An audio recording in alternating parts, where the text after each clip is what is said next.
British রানী দ্বিতীয় Elizabeth মারা গেছেন। বাকিংহাম প্যালেস সূত্রে এই তথ্য জানিয়েছে বিবিসি। এক বিবৃতিতে বাকিংহাম প্যালেস জানিয়েছে রানীর শান্তিপূর্ণভাবে মারা গেছেন। কিং এবং কুইন কনসোর্ট সন্ধ্যায় বালমোরাল থেকে আগামীকাল লন্ডনে ফিরবে। এর আগে বৃহস্পতিবার সকালে পরীক্ষার পর রানীর স্বাস্থ্য নিয়ে উদ্বেগ জানান তার চিকিৎসকরা। তারপর থেকেই তিনি চিকিৎসকদের তত্ত্বাবধানে ছিলেন। রানীর শরীর ভালো নেই এমন খবর ছড়িয়ে পড়ার পর রানীর দ্রুত সুস্থ হয়ে ওঠার প্রার্থনা করেছেন দেশে বিদেশে। প্রার্থনা করেছেন সদ্য প্রধানমন্ত্রীর দায়িত্ব গ্রহণ করা লিজ ট্রাস থেকে শুরু করে যুক্তরাজ্যের আরও বেশ কয়েকজন নেতা। রানী দ্বিতীয় এলিজাবেথের পুরো নাম এলিজাবেথ আলেকজান্ড্রা মেরি। তিনি যুক্তরাজ্য ছাড়াও 15টি কমনওয়েলথ রাজ্যের রানী ছিলেন। এই বছরে তিনি তার শাসনের 70 বছর উদযাপন করেছেন। তিনি ছিলেন বিশ্ব ইতিহাসের দীর্ঘতম নারী রাষ্ট্রপ্রধান। রানী দ্বিতীয় এলিজাবেথ লন্ডনের মেফোয়ারে, ইয়র্কের ডিওক এবং ডাচেস, পরের রাজা জর্জ এবং রানী এলিজাবেথের প্রথম সন্তান। জন্ম 21 এপ্রিল 1926। 1952 সালে তিনি সিংহাসনে আরোহণ করেন।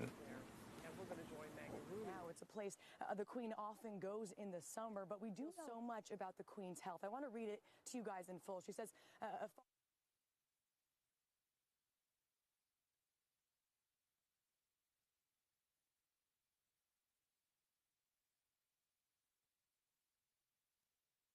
And then by lunchtime we had the statement that her health was causing particular concern.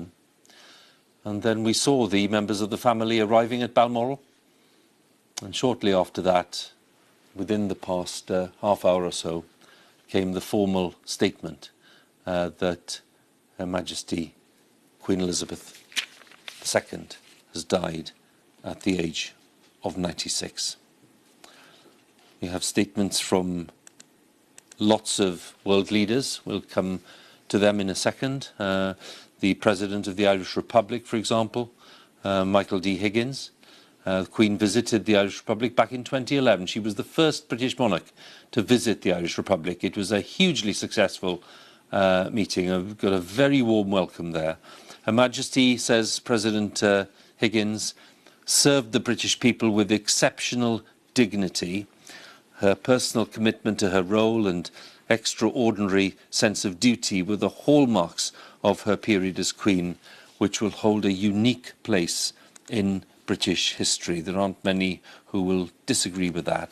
That's President Michael Higgins of the Republic of Ireland. The Archbishop of Canterbury, Justin Welby, has just issued this statement, which of course will be welcomed by Charles as the new king as well. He says, "May Her late Majesty Queen Elizabeth II rest in peace and rise in glory." Justin Welby, the Archbishop of Canterbury. As she had done before, she reminded us of a deep truth about ourselves, says the Archbishop. "We are a people of hope who care for one another." A very warm tribute and a sincere tribute from the Archbishop himself. I think we can bring a little more from the Archbishop, and it's a very eloquent tribute, as you'd imagine, from Justin Welby. "It's with profound sadness," says the Archbishop, "that I join the nation, the Commonwealth and the world in mourning the death of Her late Majesty the Queen. My prayers are with the King and with the royal family. May God draw near them and comfort them in the days and weeks and months ahead." The Archbishop goes on, "As we grieve together, we know that in losing our beloved Queen, we have lost the person whose steadfast loyalty, service and humility has helped us make sense of who we are through decades of extraordinary change in our world, our nation and society. And as deep as our grief runs, even deeper is our gratitude for Her late Majesty's extraordinary dedication to the United Kingdom, her realms and the Commonwealth. Through times of war and hardship," says the Archbishop, "through seasons of upheaval and change, and through moments of joy and celebration, we have sustained by Her late Majesty's faith in what and who we are called to be." The Archbishop of Canterbury, Justin Welby, with that moving statement.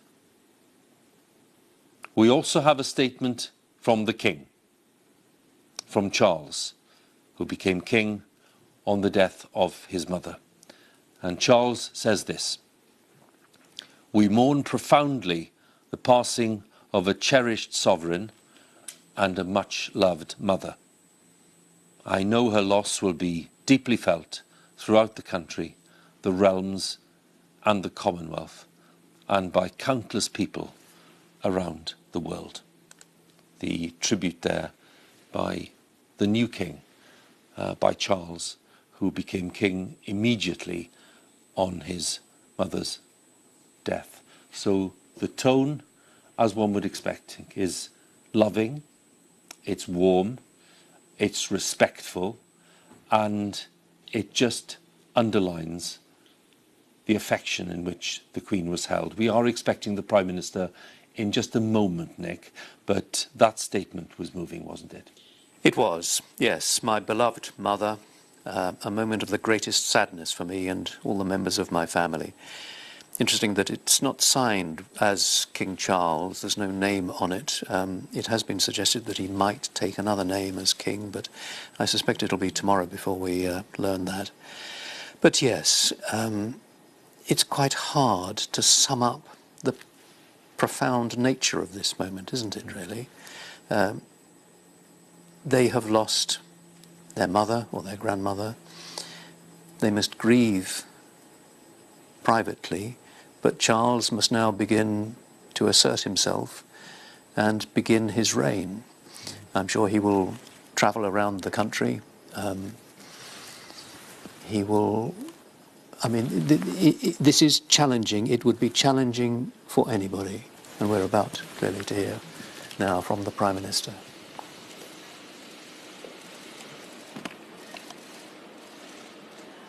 We are all devastated by the news that we have just heard from Balmoral. The death of Her Majesty the Queen is a huge shock to the nation and to the world. Queen Elizabeth II was the rock on which modern Britain was built. Our country has grown and flourished under her reign. Britain is the great country it is today because of her. She ascended the throne just after the Second World War. She championed the development of the Commonwealth from a small group of 7 countries to a family of 56 nations, spanning every continent of the world. We are now a dynamic nation. Through thick and thin, Queen Elizabeth II provided us with the stability and the strength that we needed. She was the very spirit of Great Britain, and that spirit will endure. She has been our longest ever reigning monarch. It's an extraordinary achievement to have presided with such dignity and grace for 70 years. Her life of service stretched beyond most of our living memories. In return, she was loved and admired by the people in the United Kingdom and all around the world. She has been a personal inspiration to me and to many Britons. Her devotion to duty is an example to us all. Earlier this week, at 96, she remained determined to carry out her duties as she appointed me as her 15th Prime Minister. Throughout her life, she's visited more than 100 countries, and she has touched the lives of millions around the world. In the difficult days ahead, we will come together with our friends across the United Kingdom, the Commonwealth and the world to celebrate her extraordinary lifetime of service. It is a day of great loss, but Queen Elizabeth II leaves a great legacy. Today the crown passes, as it has done for more than 1,000 years, to our new monarch, our new head of state, His Majesty King Charles III. With the King's family, we mourn the loss of his mother, and as we mourn, we must come together as a people to support him, to help him bear the awesome responsibility that he now carries for us all. We offer him our loyalty and devotion, just as his mother devoted so much to so many for so long. And with the passing of the Second Elizabethan Age, we usher in a new era in the magnificent history of our great country, exactly as Her Majesty would have wished, by saying the words, "God save the King."